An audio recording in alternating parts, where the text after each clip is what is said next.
A través de esas olas que tenemos, que los surfers cogen aquí en la playa de Gros, los que no somos surfers, entre otras cosas porque ya no estamos en la edad, también conseguimos mantener esa energía y esa ilusión por lo que hacemos. Yo siempre digo que hoy, a mi edad, que no voy a decir cuál es, sigo teniendo las mismas ganas, la misma ilusión, el mismo énfasis que cuando tenía 20 o 30 años. Y el día que no lo tenga, pues dejaré y me dedicaré a otra cosa.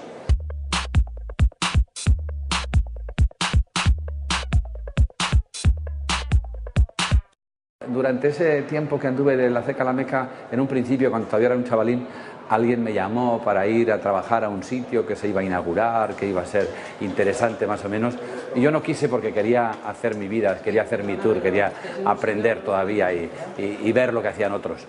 ¿Quién me iba a decir a mí, después que al cabo del tiempo, mi regreso a Donosti, que era el objetivo final, sería a aquel sitio que alguien me había ofrecido venir a trabajar y que nunca hubiera pensado que podía llegar a ser mío? Era en Igueldo, era en Aquelarre.